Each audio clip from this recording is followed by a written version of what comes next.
What's up, y'all? We're back with another S to F tier video. This time, Sword and Shield sets.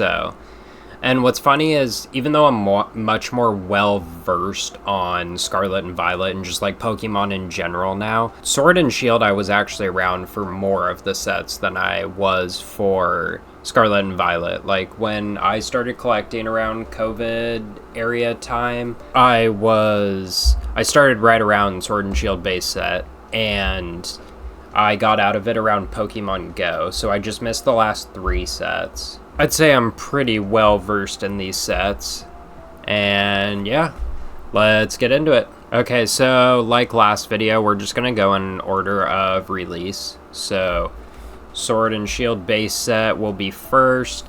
Obviously, there's nothing ever significant with base sets, you know, it's the introductory to a new era of Pokemon, which that part is cool, of course, but there's never like any real crazy like cards per se. I feel like there's not really much to say about this set. I do have a little bit of love for it just because it's actually, I'm like 10 cards away from completing that set. It was the only set from when I collected back then that I was close enough to actually still complete now on like a relatively good budget. So I've just been doing that as like a side quest thing, just like for fun off camera, just to make my younger self happy. So for that reason, it'll be bumped up a little higher, but still nothing special. I'm just gonna put it into C tier. Next, we have Rebel Clash, which was, I mean, another horrible set, as I'm sure you guys remember. That was like the one pack when that and Battle Styles, those were like the two. Well, Battle Styles at least has Tyranitar, but like Rebel Clash was like the one pack when you would like open tins and you weren't aware of what packs were in it because it was a new product. Rebel Clash was like the one you didn't want to get. It was like the, it's like the Obsidian Flames of Scarlet and Violet. Like, there's just no big hitters. There's nothing exciting in it. Like, the biggest hitter in the set is Boss's Orders, which is just funny. For that set is definitely an F tier set. I can't lie. That set is not good.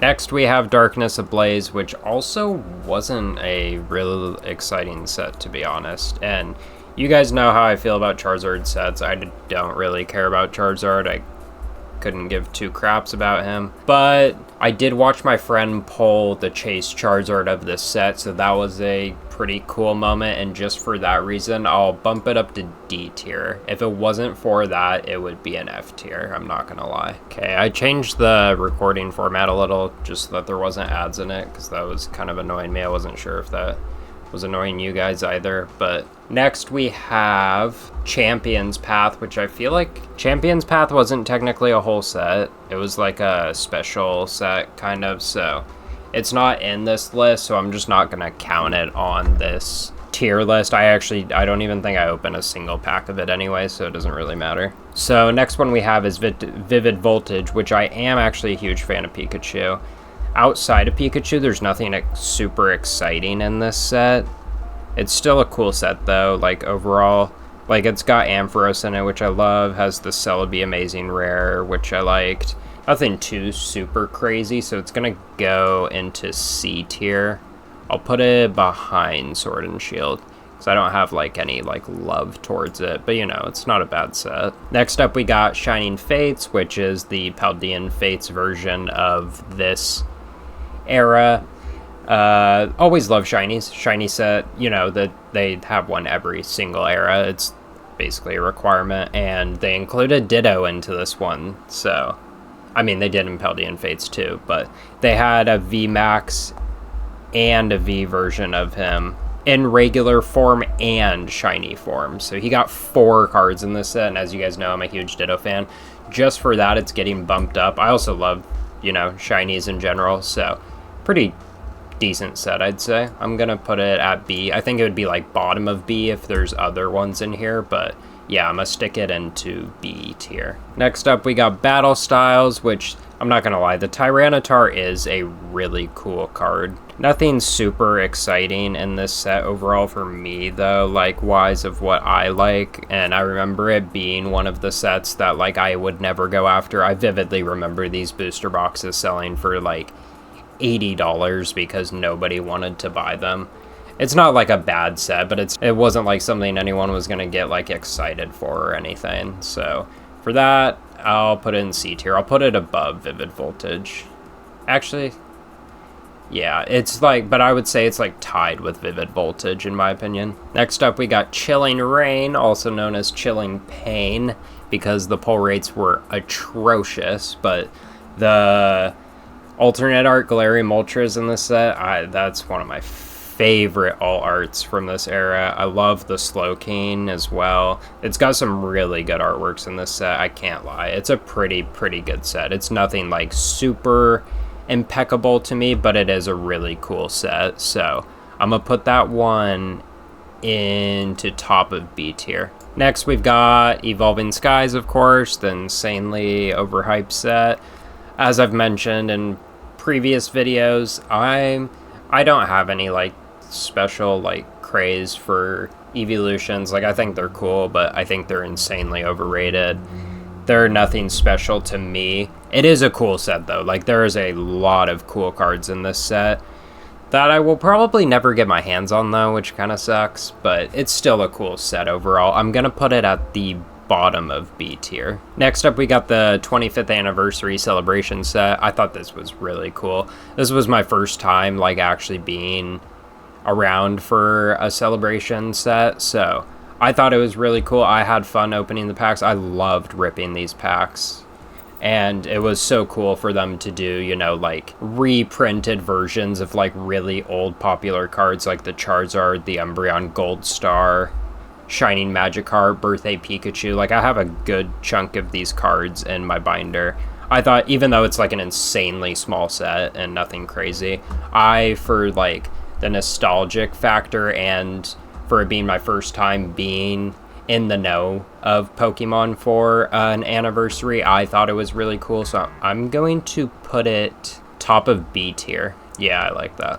Next, we got Fusion Strike. This is one of the sets for me. I am a huge Gengar fan, I am a huge Mew fan, and I am a huge Celebi fan, which is like 3 of the main chase cards in this set. You've also got the Inteleon VMAX, which is such a cool card. I collected a lot of this set, I can't lie. I remember opening these booster boxes for $100. Like, I don't know where they're at the moment, but I was cleaning out my closet because I'm moving relatively soon, and found a bunch of my old booster boxes. I always love to keep booster boxes just like to use as display, because I think they just look cool as display, and, you know, like, remember what I've opened. And I had 2 Fusion Strike booster boxes in there, and it's just like, man, imagine if I would have kept those sealed now. They're worth what? Let's see. They're worth $750 now. Like, it's just insane. I remember buying those like easy piece of cake for $120. Anytime I wanted to, I could. Like, it's just crazy how different Pokemon is in this era compared to the Sword and Shield era. But yeah, this is one of my top sets for this era. It'll probably be, I would have to say it's top of A tier for me. It's not number 1, but I would say it's number 2. Next, we got Brilliant Stars. I also collected a lot of Brilliant Stars. Brilliant Stars Fusion Strike era was like the point when I was collecting back then that I was into it the most. So those are probably the sets I've opened up the most. There's a lot of cool cards in here. I pulled the Umbreon VMAX card, which is the second highest card in the set, which is really cool. I pulled some other pretty good ones too. I had a decent bit of this binder, but there was just too much of it to complete. I just didn't think it was worth it. This was also the first set to introduce the Trainer Gallery, which was a really cool addition. And I think it's what paved the way for illustration rares and SIRs, to be honest, because these were like some of the first cards to be a hit in the reverse holo slot. Because of also adding that was a really cool addition and made these future sets from Brilliant Stars and on so much better. So for all of those reasons, it is up there in A tier for me as well. Next up is Astral Radiance, which is another set I actually collected a decent bit of. I had the Garchomp V at one point before, you know, like trading into stuff that I was more interested in now. Love the Origin Form Dialga V card from that set. That's like one of my favorite arts from Sword and Shield era, so absolutely love that card. Another beautiful set. Has a cool Galarian Moltres in it. This is a great set for me too. I would honestly say this is tied with Brilliant Stars for me. Next we have Pokemon Go. Other than the fact that it's really cool because of being a Ditto fan that they made those cards, that the Bidoof, Spinarak, and Numel, that some of the reverse holos of those cards were actually Dittos, and if you peel off the top of it, it actually was a Ditto card. Other than that fact, it was the Pokemon Go set. Like, it was the crap of the crap, so it's tied with Rebel Clash at F. Next, we have Lost Origin, which is another amazing set.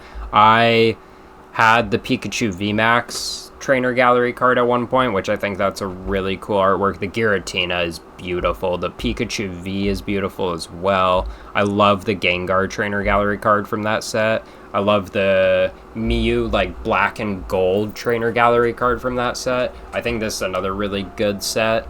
It's nothing, like, overly amazing to me, in my opinion, though, so I'm going to put it at top of B tier. Next up, we've got Silver Tempest. Didn't really open much of this pack. This was, like, right around the time that I got out of the hobby. And, I mean, the Lugia is really cool, but outside of that, there's nothing really in this set that, like, overly excites me, to be honest. Like, nothing crazy in my opinion. I think it's a good set overall, but there's nothing special to me in my opinion for this set. So for that, I'm going to put it as a B tier, right above Chilling Reign. Yeah, I think I like that. No, actually, I'm gonna put it behind Chilling Reign. I like Chilling Reign more. And last but not least, funny how this worked out, we have my S tier set, which is the final set of Sword and Shield, Crown Zenith. There is just so many cool artworks in this set. They really went all out in this set.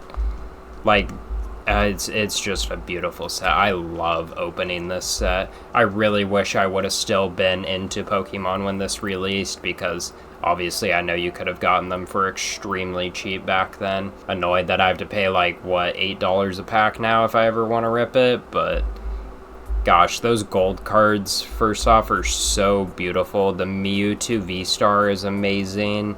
I love the Hisuian Zoroark artwork. The Mew Trainer Gallery, or Galarian Gallery, is beautiful.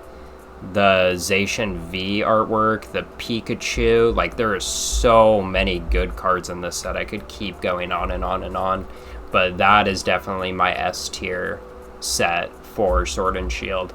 And that caps out my list right there. I think I'm gonna just, like, turn this into a whole series and do every era, like, every so often, every couple weeks or month or so. So yeah, next up will be the Sun and Moon era, which is an insane era, such a good era. Because of me starting, like, super early into Sword and Shield, in that first phase of collecting Pokemon, I opened a decent amount of Sun and Moon, so I have pretty good knowledge of those sets for the most part. Not the older one of the era, but I have a decent knowledge. But so yeah, that'll be the next one, and that's all for this video. Hope you guys enjoyed it. Let me know your thoughts on my list, how you would change stuff up, what you disagree with, what you agree with, and yeah, if you enjoyed it, make sure to leave a like. If you're new to the channel, make sure to subscribe. We are getting so close to 100 subs. Would love to hit that. And that's all for this video. Thanks for watching, y'all. See you for the next one.